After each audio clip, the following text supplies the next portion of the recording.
কোনো income source থাকে না, আয় থাকে না, তাহলে এই অল্প কিছু দিনের ভিতরে 70-80 লক্ষ টাকা কিভাবে আসে? উনি ভিডিওতে বলেছে আমার বাবার অনেক আছে, আমি গরিব নয়, এই যে বিল্ডিং বাড়ি আমার, আমি কখনোই পেজ চালাবো না, পেজে আসবো না। অথচ দেখেন ওনার নামে 4টা না 5টা পেজ, 3টা ইউটিউব চ্যানেল, ওনার সাথে 2জনের 2টা আছে।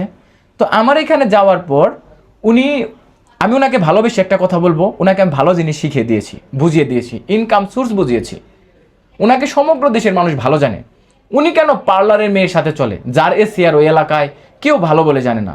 উনি কেন ওই মেয়ের সাথে চলে যে মেয়ের মা 3টা বিয়ে হয়েছে, যে মেয়ে অবিবাহিত বলে কক্সবাজার 365 দিনের মধ্যে 200 দিনই আপনার যাওয়া আসা করে? উনি কেন অবিবাহিত বলে যে মেয়ে 4টা বিয়ে করেছে ওনার সাথে কেন চলে? যে মেয়ে আমাকে খারাপ বলে বদনাম করেছে সেই মেয়ের সাথে কেন সে ঘুরতেছে?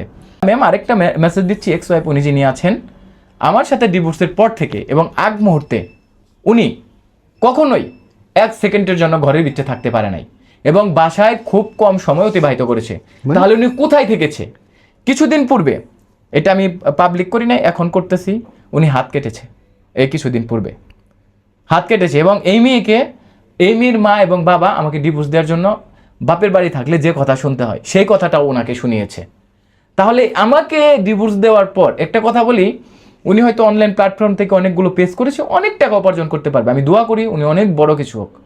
কিন্তু আমি মন থেকে যে আজকে বললাম, আমি ওনাকে মন থেকে অনেক অনেক অনেক ভালোবাসতাম, আমি কখনোই কোনোদিন বলি নাই। এবং আজকে বললাম উনি বলছে ওনাকে নাকি আমি 4 পেয়ার না 5 পেয়ার জামা কিনে দিছি। উনি যে জামাগুলো পরে ভিডিওতে আসে সেই জামাগুলো তো আমার কিনার। আমি তো একটা কম দামি জামা কয়টা কিনে দিয়েছি আমি মনে নাই, সব ভালো ভালো জায়গা থেকে শপিং করে দিয়েছি, ভালো ভালো মার্কেট থেকে, বসুন্ধরা থেকে, আমাদের কোনাবাড়ি থেকে। এমনকি 2 দিন যায় গাউসের থেকে একদিন 58,000 টাকার আর একদিন 27,000 টাকার আমি মার্কেট করেছি আমার ফুল ফ্যামিলির জন্য।